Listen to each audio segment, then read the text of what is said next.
from primordial blackness. Your conscious ferments in it, no larger than a single grain of malt. You don't have to do anything anymore. Ever. Never, ever. Never ever ever? Never, ever, ever, baby. An inordinate amount of time passes. It is utterly void of struggle. No ex-wives are contained within it. This is great! Yes, it is. Give me some more. You got it, sweet brother. Nothing upon nothing upon nothing. How about you cough up some more of that sweet oblivion? Coming right up, sir. Smooth passage. Alonzi, let's go! Alright, nothing town to fuck all borough. Let's visit the ancient Zero home. Great choice, Elder One. It has always been like this, and it always will. Don't stop, keep singing. Sing me the song of death. The song of death is sweet and endless. But what is this? Somewhere in the sore, bloated man-meat around you. A sensation. Like a fly to the ointment, your conscience sticks to it. The limbed and headed machine of pain and undignified suffering is firing up again. It wants to walk the desert, hurting, longing, dancing to disco music. You can take it. You're a champion.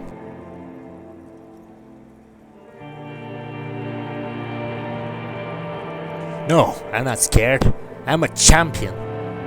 The stench of liquor rises from your mouth, and with it, an ungodly headache. Who am I? What sort of creature does this to their own mouth? A fiery streak penetrates your skull, trying to force your eyes open. It's a sound carrying cold from hell. Somehow, you know what it is. A Cuprius Kinema motor couch.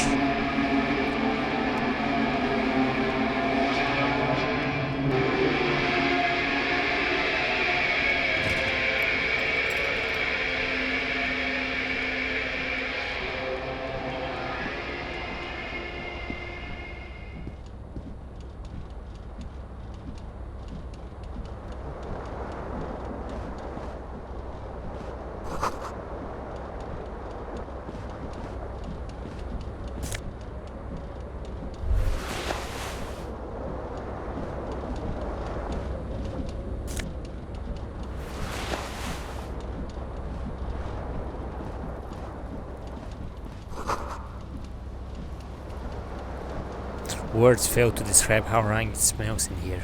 They should have sent a poet. You hear a jingle. Keys are clinking in the pocket of your flare-cut pants. It says, whittling in racks, on the aluminum keyring. There's a single key on the ring. The number 1 is etched on it. It should open the door. The Whittling in Racks is a hostel cafeteria on the urban coast, frequented by dock workers.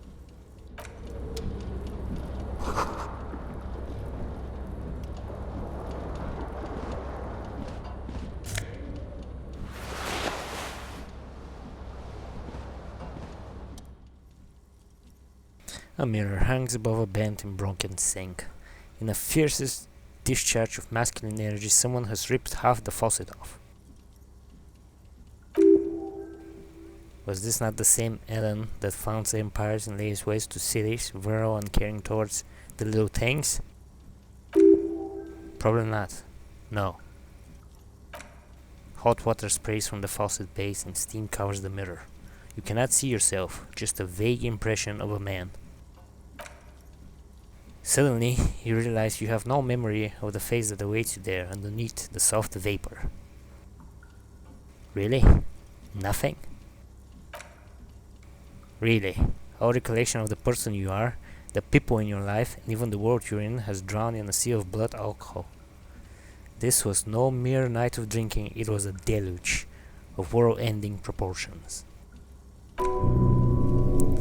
With all the synapses you extinguish, it's a miracle you can even think this sentence. You've interrupted a true act of self-annulment here. As you slowly reach your hands toward the surface of the mirror. Abort! You clearly have not thought this through. You won't like what you see there, and you will never unbecome it. Maybe I should touch it first, make sure there's nothing wrong with my face. Yeah, there's definitely something wrong with it. What? What's wrong? Where to even begin? There's the bloatedness, then the swollenness. It's like there's an upholstery of alcohol underneath your skin. I'm sorry. Bet you are. Your nose feels like a small balloon in the middle of your face. It hurts when you honk it, and it doesn't appear to be particularly tiny nose either. Not with all the drinks it's absorbed for you. At least my tongue is okay. It's not. It's swollen and snail-like, wriggling between your fingers. I'm scared. I want to stop doing this. Don't be scared. It's on your face. It's like anyone is gonna see it. Behold! You have no idea who this thing is, do you? Dear Lord, help me. What is this? Whatever it is, at least it's dead now. There's clearly rigor mortis on your face. Oh, wait, is that an expression? You're trying to make an expression with that face? I'm not making it. The face is making it itself. Please stop. It's horrible. You're scaring yourself. You couldn't stop if you wanted to. It's neurological. Okay. Oh my god, you can't stop. It's like it's not even voluntary anymore. You have worn that grin into your face and now it won't come off. What does it even mean? What is the emotion you're trying to convey?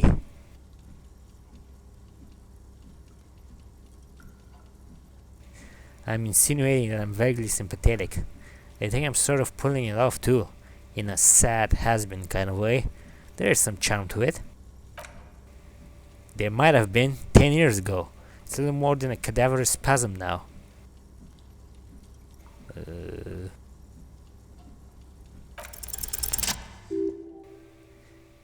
It belongs in the third decade of the current century.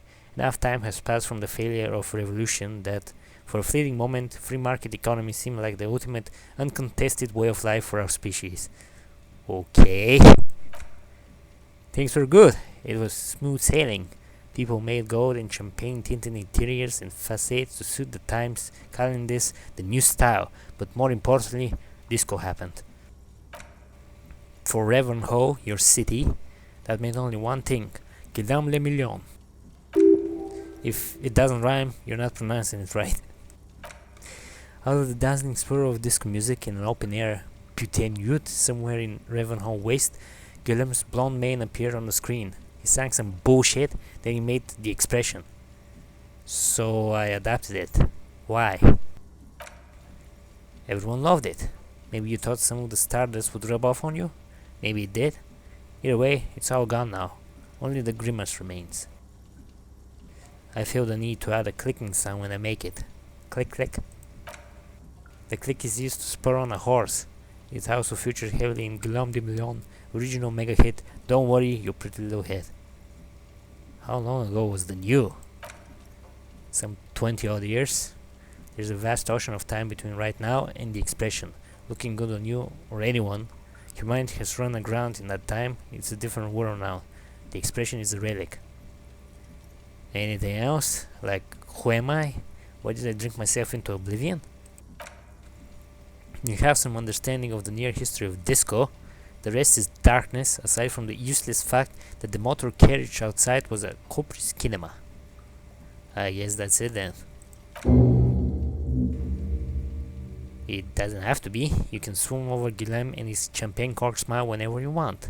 Maybe some of the Stardust will return? It's too late. Like an image on film, the expression belongs to your primary motor cortex. It would take a minor neurological miracle for you to cease producing it. Oh.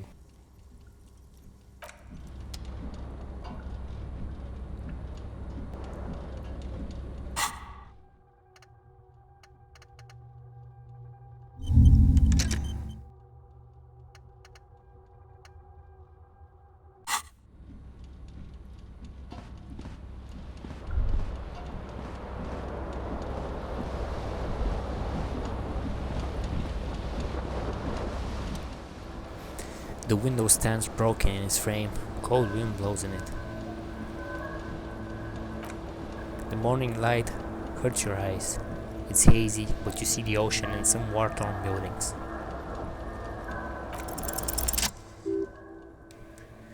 The shard face outwards. Whatever broke this window came from the inside. Did I break it with my own hands?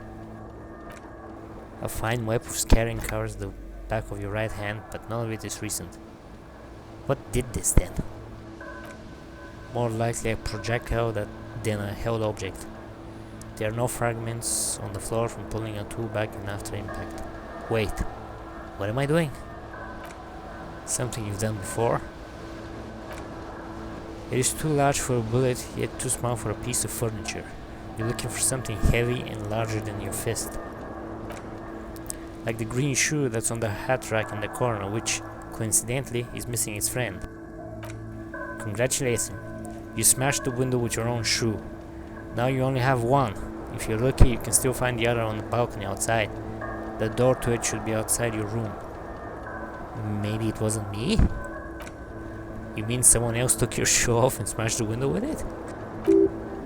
This person also forced the drinks on you? I should go and get that shoe. Cool wind gushing, your toes curl up from the cold.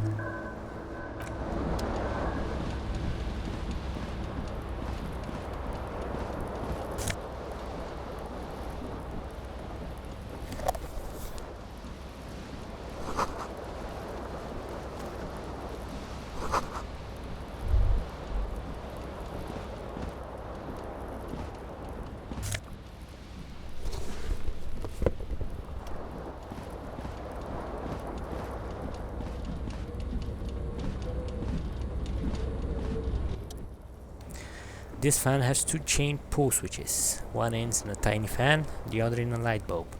A truly horrific necktie has somehow attached itself to one of the blades. Or has it been consigned there as punishment?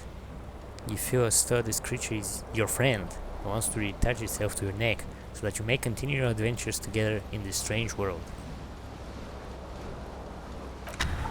The blades come squeaking to a halt. It should be easier to reach the tie now.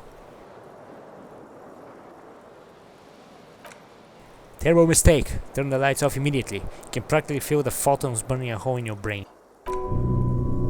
It's just a little hangover-induced photosensitivity. Don't overreact. Bring it on. Little black spots dance on your retinas.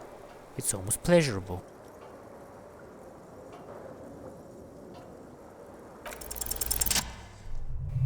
You swoop up and catch the tie. Snap! It's released from the blade. Warning, warning! The necktie is no longer contained. What you have in your hand is a fantastically colorful tie with 4 or 5 different patterns. The knot reminds you of a noose. If it's your friend, why was it up there? Who ties their friend to a ceiling fan? Maybe this thing is dangerous somehow. An ominous, foreboding feeling fills you as you look at the tie.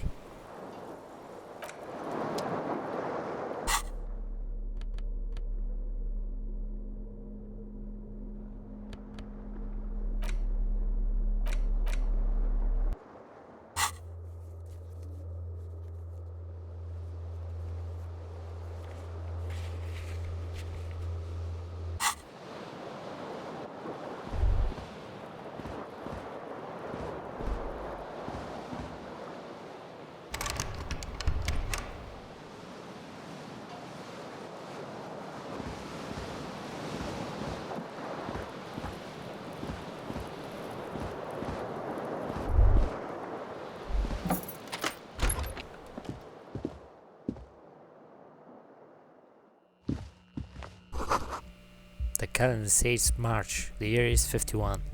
Yelinka 44 centigrade snowstorm. Hello, officer. The young woman raises a cigarette to her lips. Her eyes are brown and her face is speckled with birthmarks. She can't be more than 28. A silver gemstone falls off her like scale armor sparkling. This is the sparkle of too many nights out on the city. Officer? Am I a military personnel? No. She seems perplexed by your question. There's only one solution to this. You're a businessman. Wait, I know. I'm a businessman. Chief Executive Officer, right? The young woman shakes her head slowly. Officer could be an artistic statement, a claim to official renown. Officer is my stage name, right? I can see myself as a middling disco artist called The Officer. No. You're a police officer, sir? You're shitting me! I'm not. Unless you've been shitting us all this time. All this time? You've been here for 3 days. On official police business, no less. And what business is that? I couldn't say. In truth, so far, mostly drinking. You have no doubt about the drinking. Would you strike yourself as a tight-lipped drunk? She must have heard something.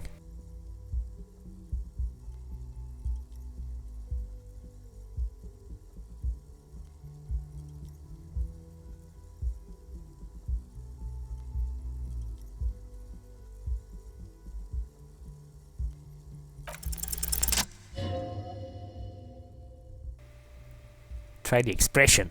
Come on, why are you still doing this? I'm a death's door, bloated, a gunner, and still...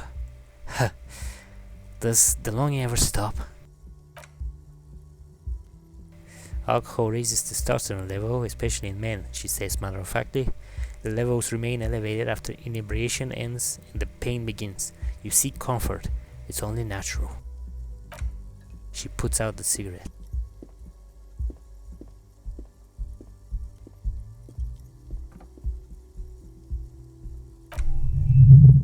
Something stirs in your head. She's about to go. Call it an instinct, a need. The need to ask questions.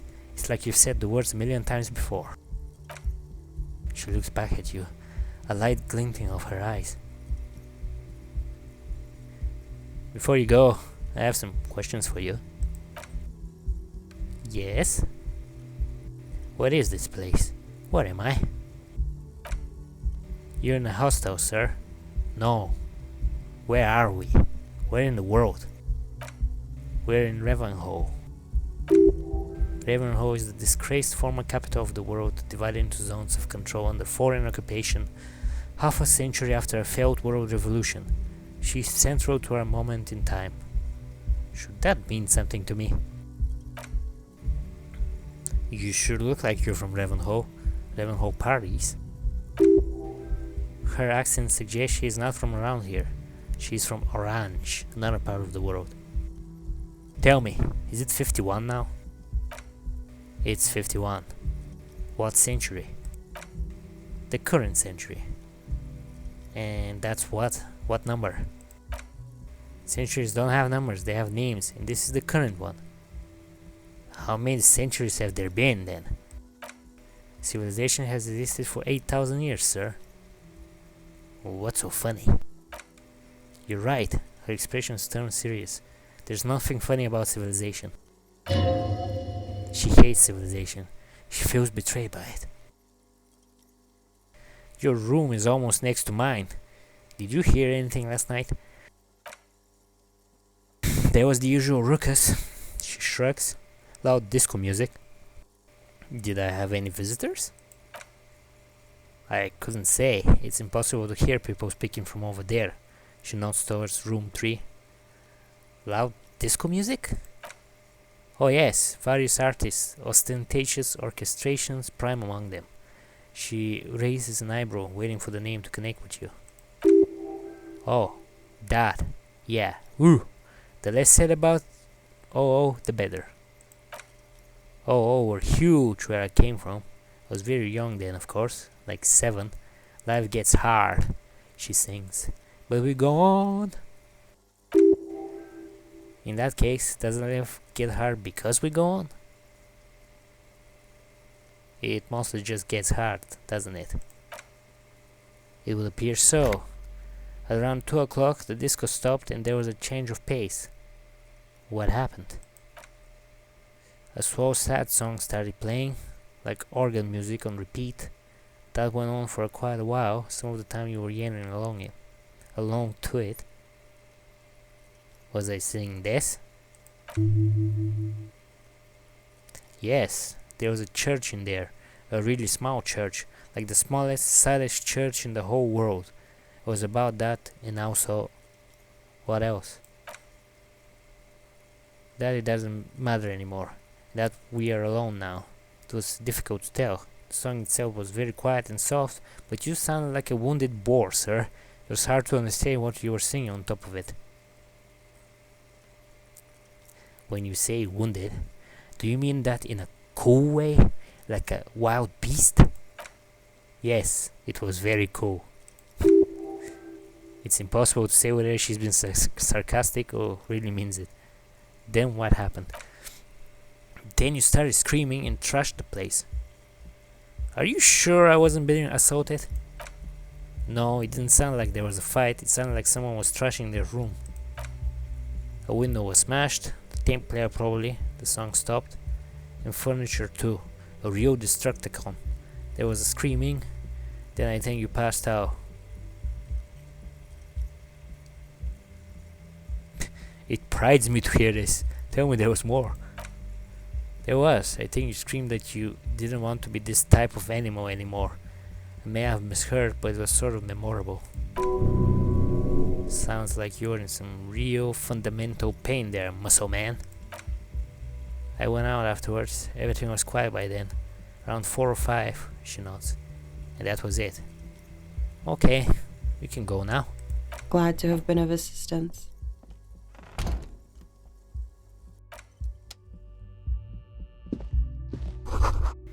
Looks like she left a nice long stub in the ashtray. It's still small. You should pick that fat, juicy cigarette butt from the tray, light it up, and smoke the living shit out of it. Am I a smoker? Who knows what you are? A monster? A murderer? The gnome of Jeroma? You feel like a smoker, especially when you look at that juicy, succulent, seductive cigarette stub, still smoldering deliciously. But she broke it at the filter. I can't smoke that. How very astute of you. This renders it ineffectual. You should look for a whole cigarette. Better yet, an entire pack. Strike that, a carton. Make sure they're all healthy and able-bodied, then smoke them all. The idea seems to make your neck expand. Suddenly, the garage tie feels very snug. Like a cat rubbing itself against its owner's calves. A cat that wants you to smoke a lot. Or you can not do that. No one is making you. I should enthusiastically do that. Good. They'll make you stronger and better. You're too old to be cool now, but find cigarettes, smoke them, blam! Instantly a cool renegade man. A mystical red dragon with smoke rising from his nostrils. Plus, smoking them gives massive bonuses.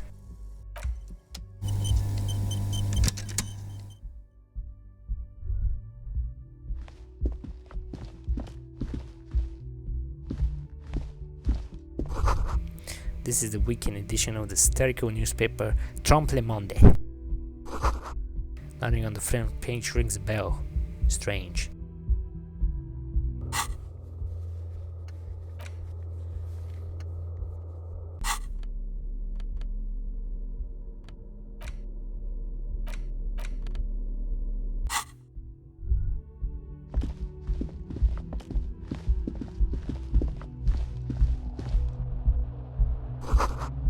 There's something on the table.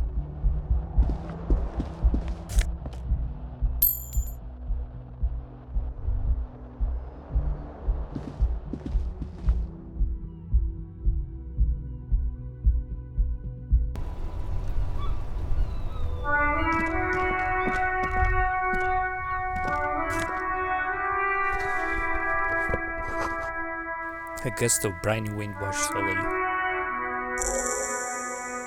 There they both are, two identical shoes, both copiously green and indiscriminately snakeskin, reunited on your feet, like two baby crocodiles. Wait, these do not look like normal cop shoes. It's pretty clear a normal cop is not what you are. It may be what they call a big dick cop. How do they fit? Good. They're balanced, comfy. Feels like the only good thing about you right now, truth be told.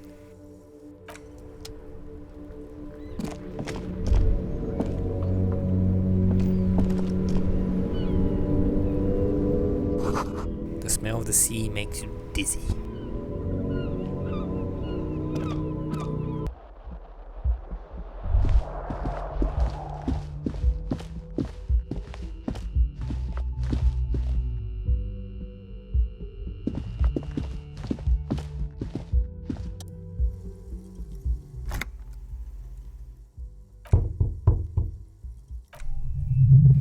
You hear the shower being turned on somewhere inside. A tremendous loneliness come over you. Everybody in the world is doing something without you. I'm so alone. The door is indifferent to your loneliness. The world does not care.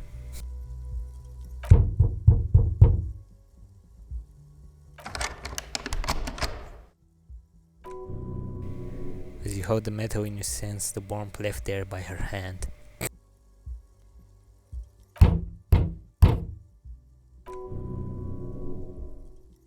You should punch a fucking hole in it.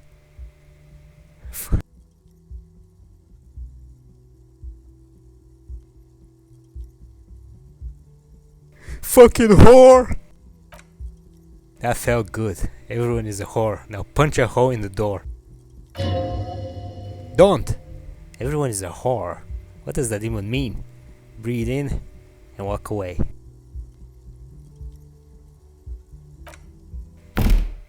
Slam your fist in the vinyl. It does not produce a hole. The door sits sturdily in the frame and your fist hurts. This was all very good, normal thing to do. Not to mention great exercise.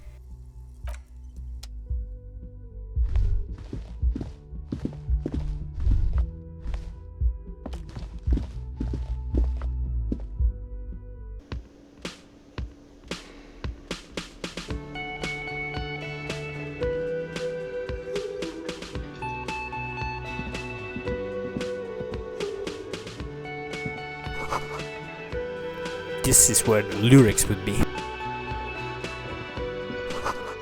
Big old karaoke mic just waiting for someone to sing into it.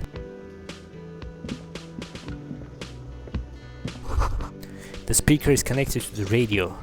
The music is seasoned with static. You should totally sing karaoke here the first chance you get. Your emotion needs to be expressed. People need to know your vast oceanic soul. My soul's cubic content is obscured by the hangover. Of course, at this point, precise measurement of your soul can only be performed from the outside. It needs to be heard through a PA system by other people, whether they like it or not. Ram it up their ears, say your adrenaline gland. Violently express yourself. Let's go with a theory I'm developing, that I'm a down on my luck superstar person who is mistakenly identified as a cop for his prominent jawline? Yes, sounds likely. You should probably go on stage and pause for a moment when you're done with this thought, see if it works. What should I sing when it comes to it? You should sing the sad small church song from that tape you found. Thought it was obvious.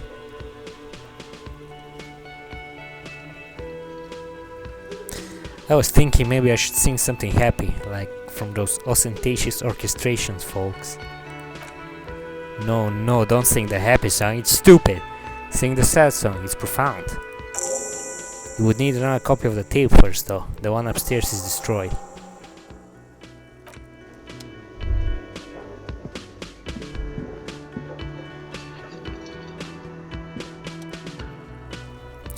A man in his late 20s stands behind the counter inspecting a stuffed seabird.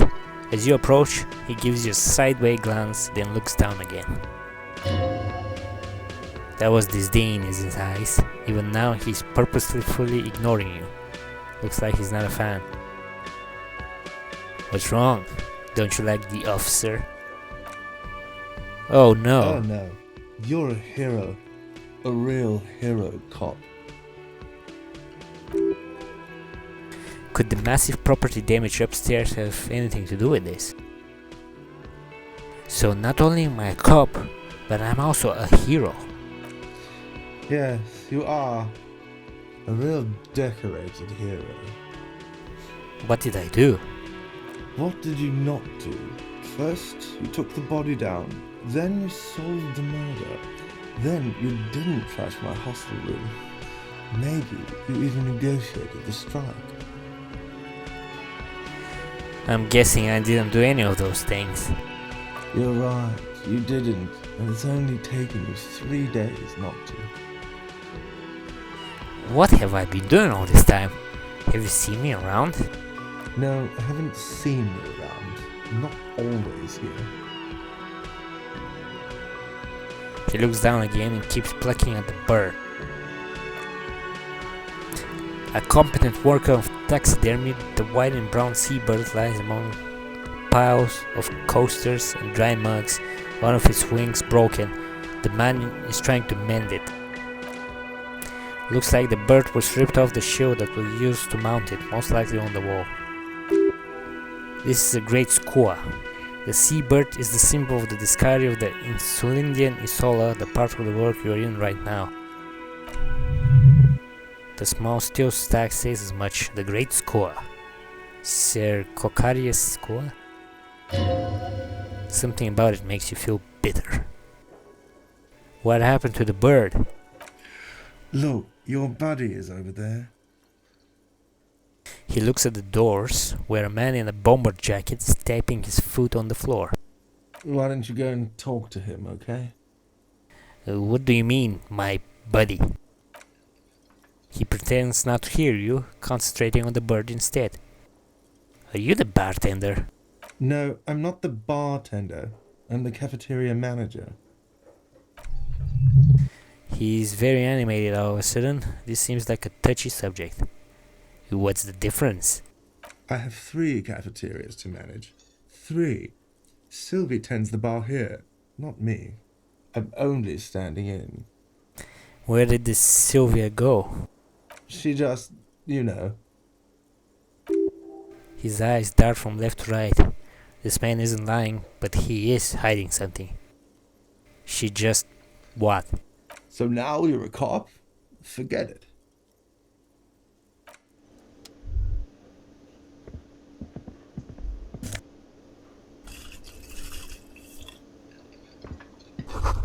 This is a water cooler. A large bubble is rising on the surface. The soft purr of an electric juicer comes from the kitchen. Someone is working. The menu has been wiped clean. Only the word Monday is written on it. A woman's hands wrote yesterday's menu. Today starts in a man's handwriting.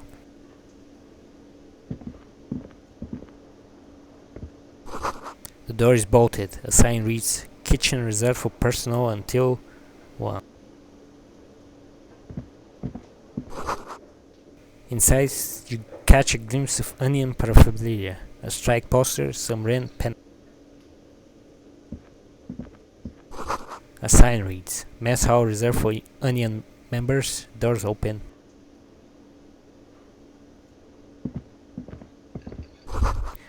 This royal pinball machine is unplugged. The team on that pinball machine is a standard royalist team used on everything from pinball cabinets to full-flavored cigarettes. What are its hallmarks? Clinging to a picture book version of the past century, waiting for the king to come back and cast out all the profiteers and homosexuals. Basically, imagine a yellow plastic crown with a liquor brand embossed on it. Wait, where do I get such a crown? It comes free with a 6-pack of Vermeulen Ridior. The words Roy Dior stamped into the crown's plastic. The idea of a king and centuries gone is pretty fascinating. The sentiment is caught on sentimental nostalgia, pining for a time before the turn of the century. It's common even now, after 50 years. Hello, sweetie. You shouldn't keep your colleague waiting. She nods toward the man in the orange bomber jacket.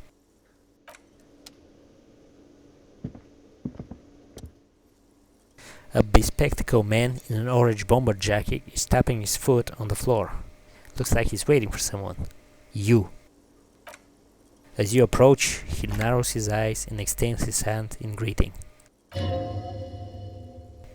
If an assault were to launch on this building right now, if the windows came crashing down and the whole world descended upon you, this man would hurl himself in death's way to save you. You're sure of this. But why?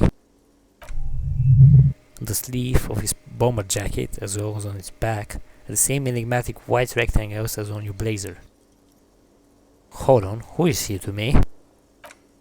He's your half-brother. Hello, I'm Kim Kitsuragi, Lieutenant, Precinct 57. You must be from the 41st. You realize he's waiting for your name.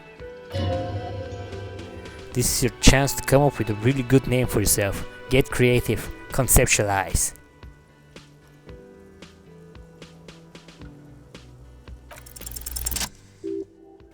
Concentrating makes you squint your eyes. Your name should be deep gold and orange, like a forest fire looming on the horizon, but mixed with the stench of liquor rising from your breath. You're 2 steps closer to it, but there's still many to go. It's not yet time. Okay then. He processed the information, then disregards it.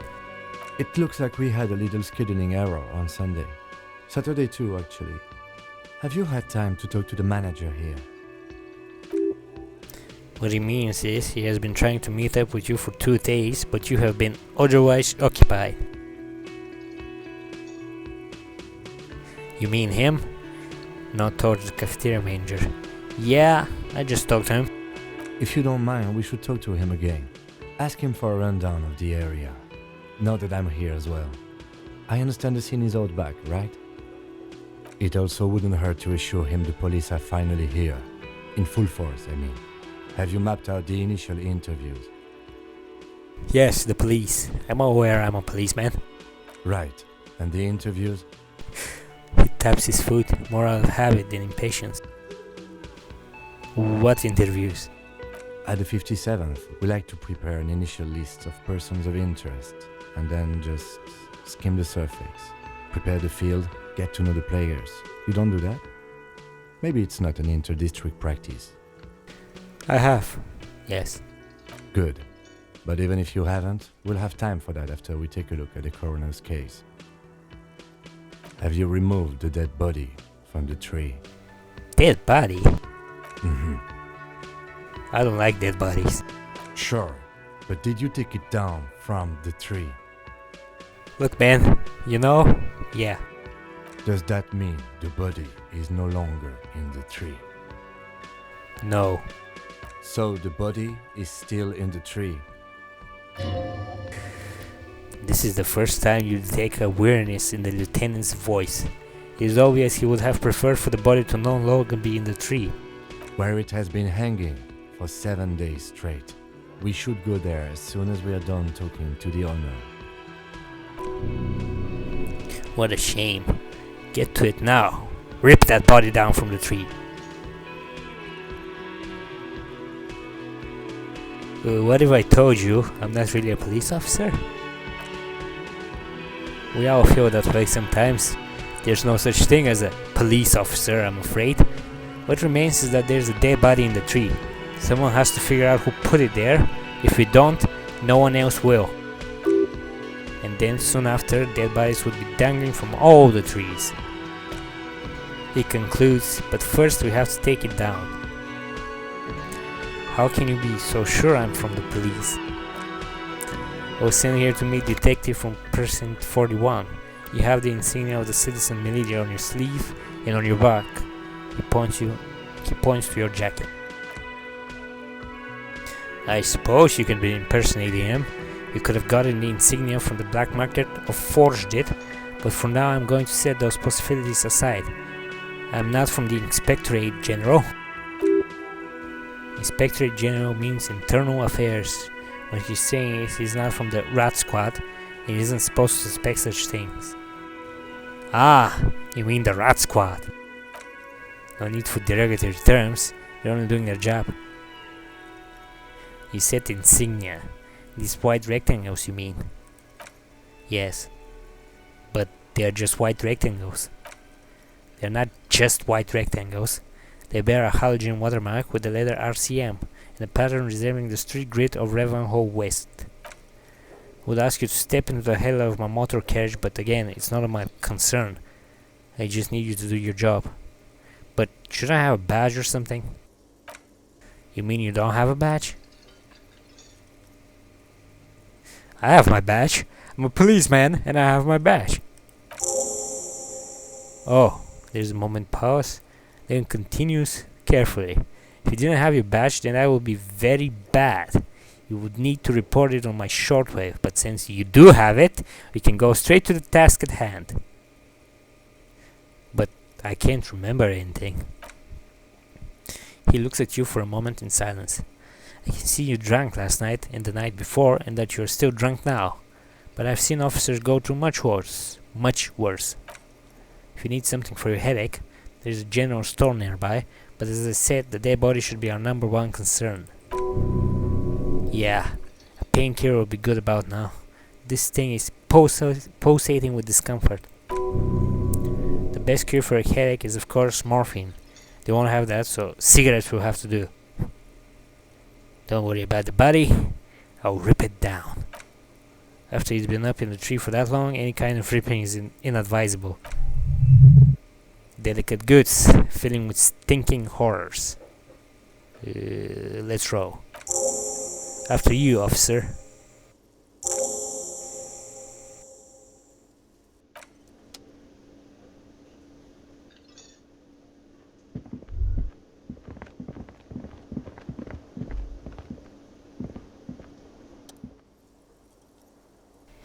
The man with the unimpressive beard notices you approaching. He drops the ledger he was holding and turns to the lieutenant. Mr. Gart, right? You run this place. Yes. I am Kim Kitsuragi from Precinct 57.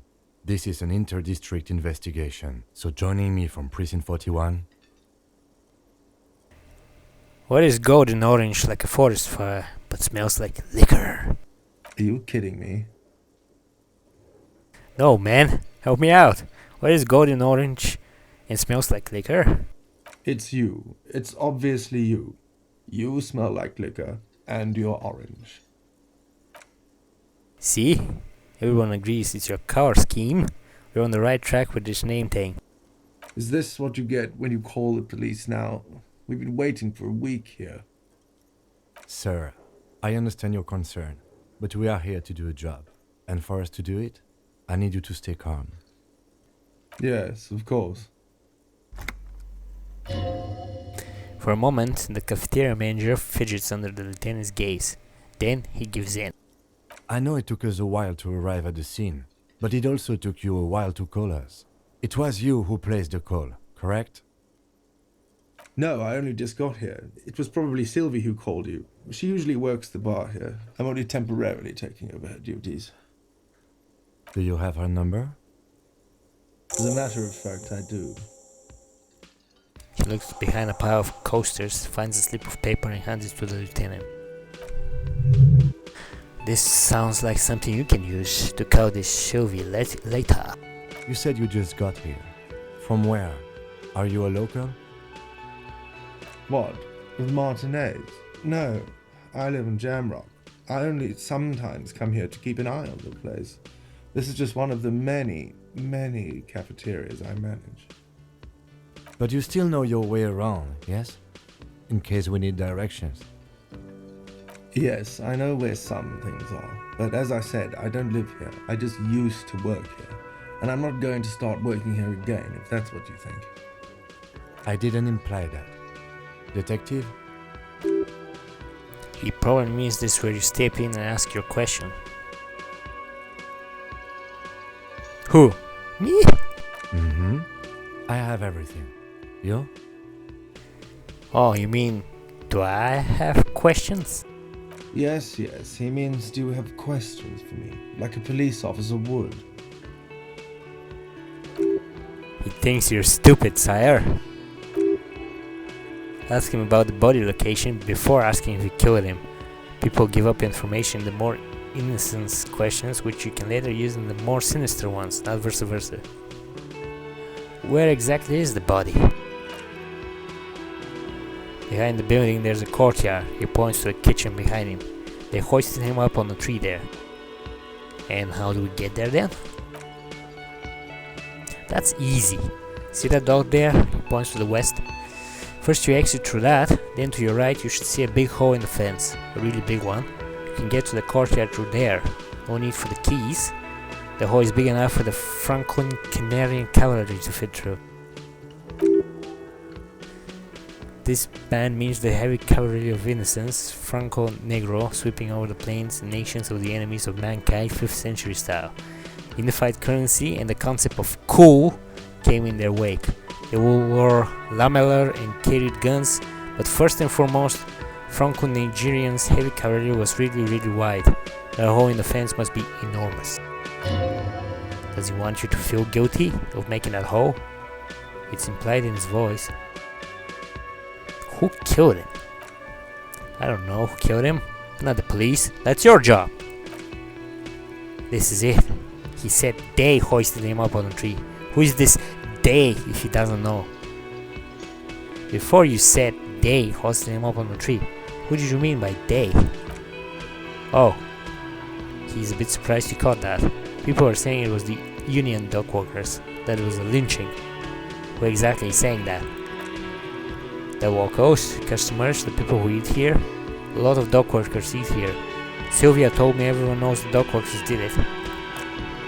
Did the debardeurs themselves tell her this? Or is it a rumor? I don't really know, you have to ask her.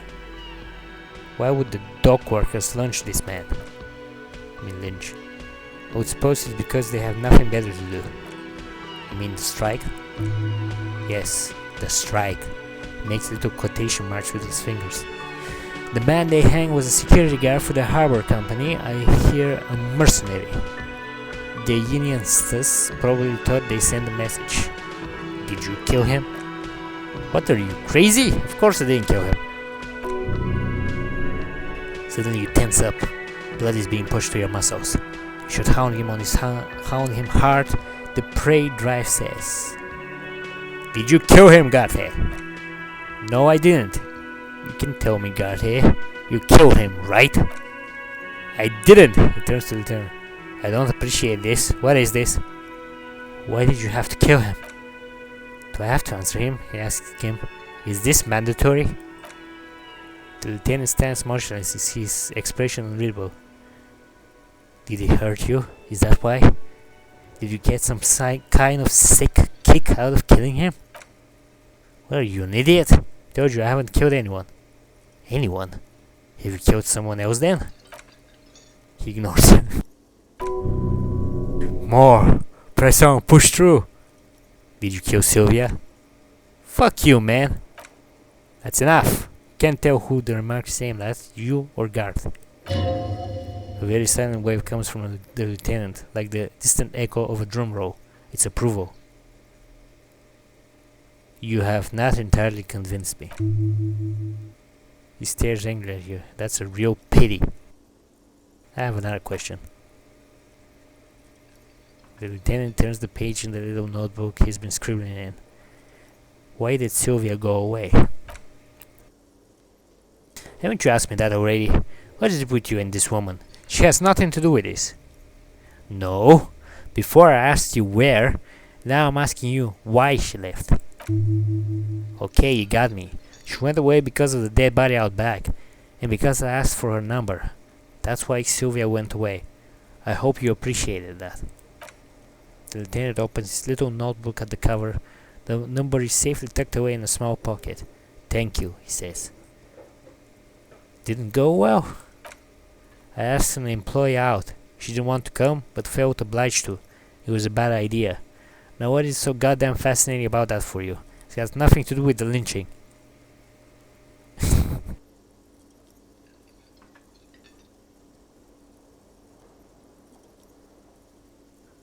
"This stuff gets on my nerves. I'm a feminist."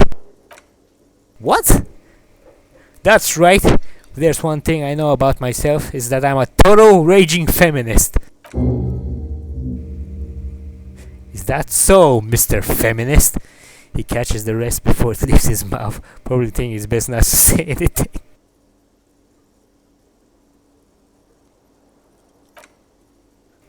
"You just got it tough." "That's all.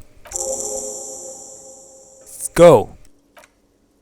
"Not so fast, Mr. Feminist." He points at you. "You owe me 130 real.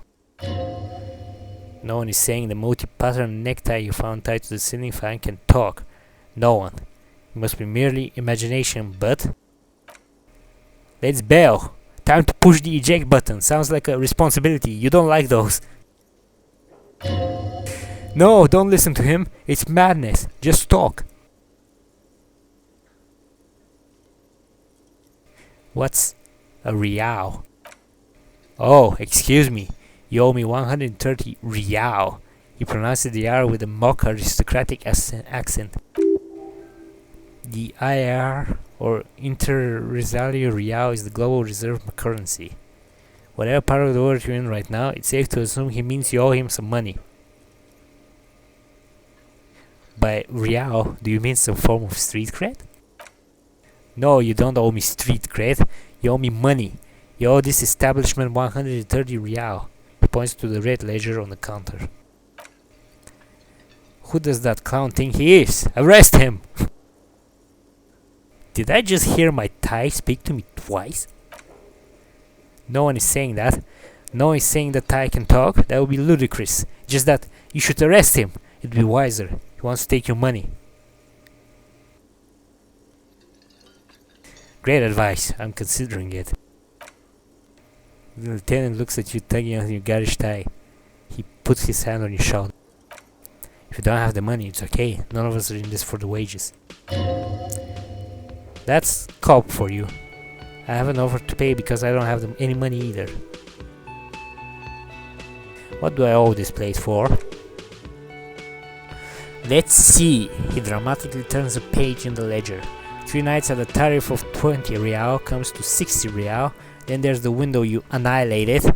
The hole in the window was the first thing I saw when I came to work, so don't try to tell me you didn't. That'll be 40 real in damages. Another thing, you've annihilated is half the bar. You've run a tap of 30 real, actually more. We'll round down to 30 for your hard work maintaining the stability and order of Ravenhall.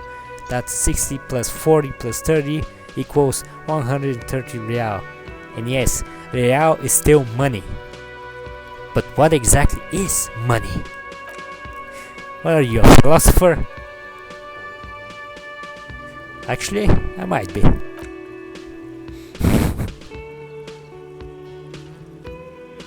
Money is what grown-up people use to pay for things. Things like this hostel room, or, he peeks into the ledger, or 8 bottles of potent blend and 9 packs of Real Extra. We use it for everything, really. Interesting. Where do I get it from? Are you serious? From your work, I don't know. You can take bribes, I guess. He looks at Kim. I'm sorry, I don't think cops take bribes. Some do take recompense. The lieutenant is dead serious. But only to survive. Why do I need it? For survival, to pay me, unless you want to become a hobo. Do you want to become a hobo? There's nowhere else to stay in Martinez, and it's cold spring outside. Money doesn't make you happy, but it lets you be unhappy for a while longer. If you run out of money, you die. It's like that for all of us. Me too. That's why I need you to pay me. He stops and says mostly to himself, I'm not an asshole. Is this money? Yes, it is.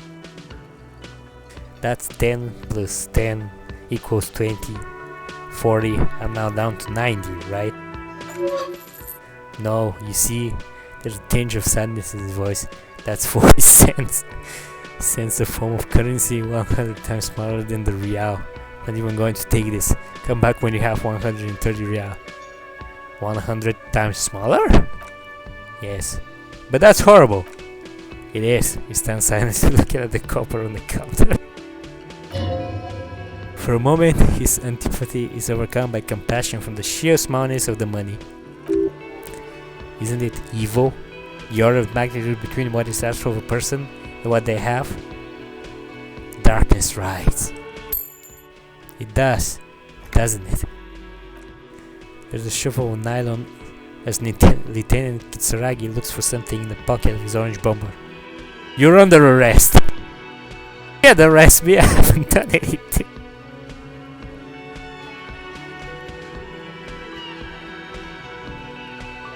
Okay, you're not under arrest. He rolls his eyes. But what happens now? He turns to the lieutenant. I'm sorry, but he has to pay. I can't let him stay here any longer if he doesn't. If he doesn't have the money by tonight, then... He shrugs. Officer, maybe you're better off working this from home from now. You live in Jamrock, right? It's not that far away.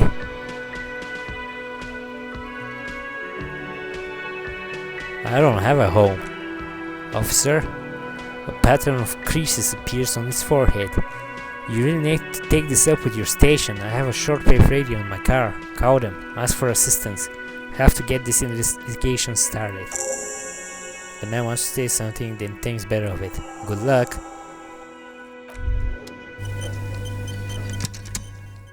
By the way, where is home? The address is coming up blank and this place sure isn't it. As I said, I don't think I have one. But you've been on this hostel cafeteria for only 3 nights. Where were you before? You had to be somewhere. I don't know, near? South maybe? You don't really know, do you? I don't. Does this mean I'm homeless? South maybe. Doesn't sound like somewhere you can stay if you run out of money. Could I trace the way back somehow to the exact street? The exact number on the building? You can try. Run some addresses in your head. When you get the time, maybe a street or apartment will appear.